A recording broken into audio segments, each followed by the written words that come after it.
Inclusive teaching, supporting all students in the college classroom. Revisiting critical reflection. Critical reflection to me is essentially a process of checking the assumptions that you have as a teacher and making sure that they fit the particular context within which you're working. I think we all approach every teaching interaction, the planning of curriculum, sequencing of instruction, design of evaluations, what you actually do in a class. We approach those activities based on a set of assumptions that we have about what will most help students learn. And I think a critically reflective teacher is constantly trying to unearth and assess the accuracy of those assumptions. And I think that happens by looking at what you do through the widest range of possible perspectives that you have open to you. And I think that every teacher has essentially 4 lenses through which they can view what it is that they do. We have the lens of students' eyes, so we can see the classroom as students see it. We can get a sense of how students are ascribing meaning to our own actions and comments as teachers. We have the lens of colleagues' perceptions, whereby we can talk to colleagues or have them in the room with us as a reflective mirror, giving us a sense of what we're doing, but from their perspective rather than the one that we carry around in our heads. We have the lens of autobiographical experiences. I think we all have experiences as learners and as teachers that is a valuable source of data from which we can draw to get a different sense of what we're doing. And then we have the lens of theory and literature, where we can read things and research things that we're struggling with in the classroom, like maybe the degree of resistance that students are exhibiting, or the reasons for non-comprehension of material, or why it is that students don't seem to be able to move from a dualistic perspective on content to a multiplistic perspective, why it's hard for them to form their own opinions on difficult content.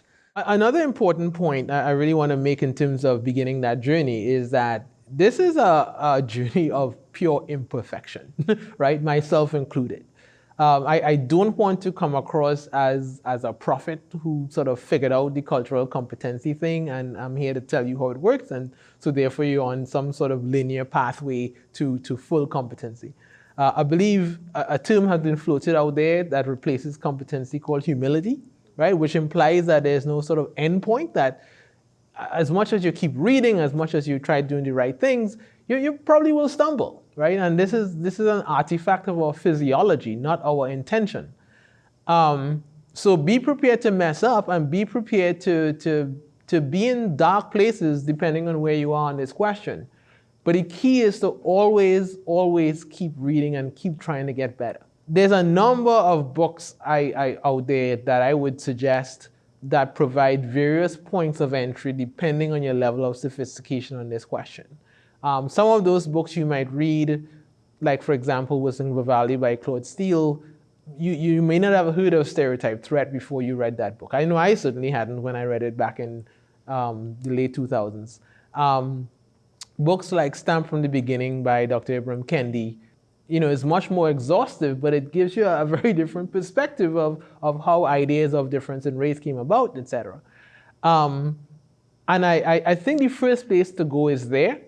Go to that space where you're learning about these concepts for the first time. And then reach out to maybe people like myself or like faculty developers in your campus to take that newfound awareness and really ask the question, what do I do now? And what do I do now in the sense that, point me in the right direction, but be prepared to continue doing the work yourself. Don't outsource that work to the people of color on your campus, the people who may have experienced that marginalization. Be prepared to engage in that work like head on. Be prepared to mess up periodically and be okay with that. So I think instructors who want to use critical pedagogy in the classroom really need to do some homework where they engage in sort of self-reflection, critical reflection about who they are and and how they show up in the learning environment. It requires an understanding of a broad range of pedagogical practices that center the student in the learning environment. It requires an understanding of the different ways in which content can both exclude students and include students.